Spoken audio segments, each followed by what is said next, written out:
Hey, what's up everyone? Tedrick85 here, and today I'm going to be talking about Joe and Mac for the Super Nintendo. This game was developed and published by Data East, the same people who brought us games such as Lemmings, Kurnoff, Side Pocket, and Caveman games, the latter two games which I will review in the future. Not only was this game made for the Super Nintendo, but it was also released for other consoles such as the Sega Genesis, NES, Game Boy, and the Amiga. Even though Data East are known to have made some pretty bad games during their time, I am happy to say that Joe and Mac isn't one of them. In fact, I think it's arguably the best game they've made on a home console, and it's a game that I loved when I was a child. Right off the bat, you can see that this game has pretty good graphics. Not only does Joe look like a caveman, but there's no mistaking what these enemies are supposed to be. I think they did a really good job with the designs of the humans and the dinosaurs. Let me clear the air on something right now. Humans and dinosaurs never coexisted. Ever. Not once in the Earth's history has this happened. So if you're watching this review and you happen to be a creationist, my apologies for showing this bit of info to you. Anyways, even the backgrounds in this game look good. Whether you're playing in a jungle, at a waterfall, or near an active volcano, the effects and the colors you see are about as good as you'll see in a Super Nintendo game. The music and sound effects in this game are really good and fit in nicely with its central theme of taking place in a prehistoric world. Here's a sample from the game's first level.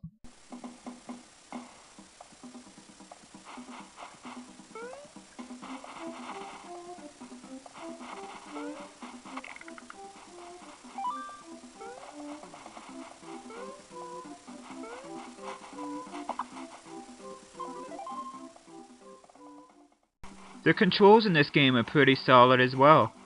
When you control Joe or Mac, they don't move too fast nor do they move too slow. Jumping is pretty good in this game too, which you can do by pressing either the A or B button. You can use a spin jump to go higher in the air by pressing up plus either A or B. This move is kinda like a prehistoric version of Samus Aran's screw attack, except you're not invincible while spinning. You can also go down to a lower level on the screen by pressing down plus either A or B. Pressing X or Y allows Joe or Mac to attack. You can change the configuration of the controller by going into options on the title screen if you don't like the setup. Oh, on a side note, I love that they put monaural on here instead of simply abbreviating it as mono, like you're going to set up the audio as the kissing disease. You don't see this every day, and it's a little something I really appreciate them doing. Speaking of attacks, this game offers 4 different kinds of weapons besides your club. The bone is the most basic weapon, and the one you'll see most often in the game. It doesn't cause a whole lot of damage, and it irks as you toss it. The boomerang is a much better ranged weapon than the bone, and it causes more damage to enemies. Not only does it fly in a straight line when you toss it, but it comes back to you, which is what a boomerang is supposed to do. Fire is an even more powerful weapon, but to be honest, it's not one of my favorites. Not only is the fireball you shoot slow, but it irks like the bone, which is a real pain in the neck, especially if you're trying to aim at an enemy. There is a cool thing about the fire though. Wherever the fireball lands, it flashes a flame that kills whatever enemy is near it. The best weapon in the game is the wheel by a mile. Not only does it cause the most damage, but you can toss a pair at them and you can actually follow them as it wipes out any enemy that may be in your path. Isn't that awesome? You can toggle through your weapons by pressing the select button at any time during the game. This proves very convenient as you'll find out that some weapons are better than others when dealing with certain threats that Joe and Mac may encounter during their journey. Controlling what weapon you can use is one of the key points that make the gameplay so good in this game. So what's the object of the game, you may ask? Well, Joe and Mac are a pair of caveman dudes that are loving life and chasing after babes until a group of ugly Neanderthals kidnap them and they have to rescue them. Normally I would complain about how cliché the storyline is, but as I'll mention later, this game has a bit of a twist towards the end. Joe and Mac must go through each level collecting weapons and defeating any adversary they face. They can also get keys by cracking an orange egg at the right moment, where a pink pterodactyl will take you to a bonus area. A bonus area offers weapons, health upgrades, and even some 1-ups.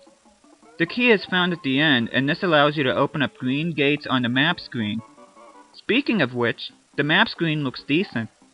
The red ovals represent normal levels, the blue ones represent bonus levels, and the gray circles represent checkpoints, so if you have to use a continue, it will leave you off there. You don't have to get every key in the game, but you get a better chance of getting rewards the more you collect. There are 2 different kinds of bonus levels this game has to offer. One is where you collect a bunch of meat falling from the sky. If you collect every piece of meat that falls, you'll get an extra life for your efforts. The second kind involves either defeating one enemy or a group of enemies where you're rewarded with a kiss from one of the cave babes. There is one small flaw in this game, if you even want to call it that, and that is this game is a tad bit on the easy side. I normally play on normal difficulty, though in the first few levels while recording footage for this review, I did play on easy. The only real difference between easy and normal is that on easy, most enemies you defeat relinquish a piece of meat to restore your health. Even if you play it on hard, it really isn't all that much harder than normal. You get 5 hearts of health as well as 2 lives to start out with. If you lose a life at any point, Joe or Mac will turn into an angel before you resume by pressing the A or B button. I think this is pretty funny and it already adds to the family-friendly feel that this game provides. If you lose all of your lives, it's game over and you can choose whether or not you can continue. You can separate this game into 2 parts, the first half being a tranquil, bright and sunny caveman world, and the second half being one filled with fire, lava, and even death. There is an ice level that serves as a sort of interlude between the 2 halves. Like most of the game, it isn't too difficult to get through here once you know what you're doing.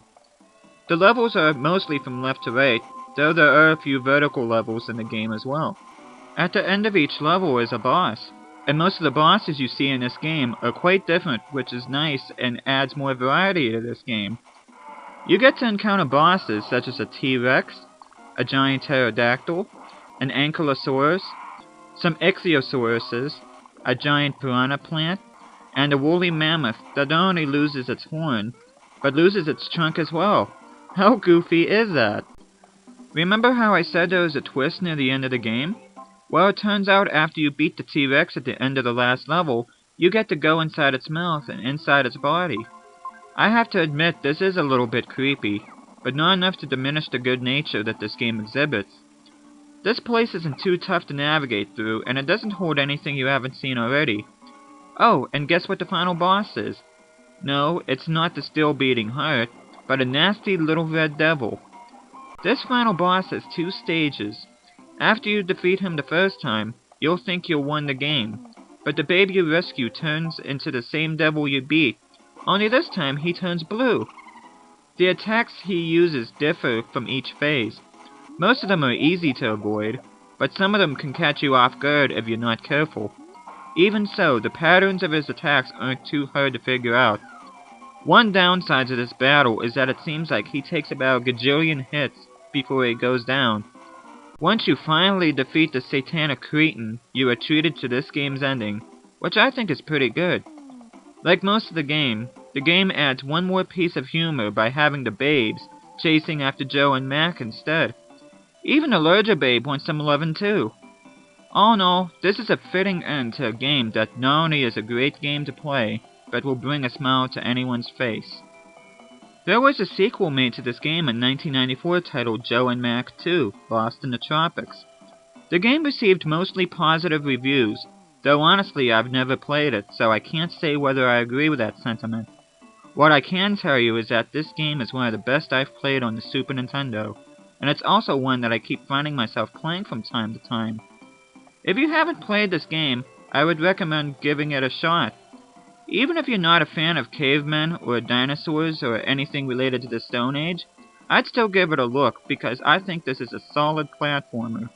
This is Tedric85 speaking. Thanks for watching, and see you next time.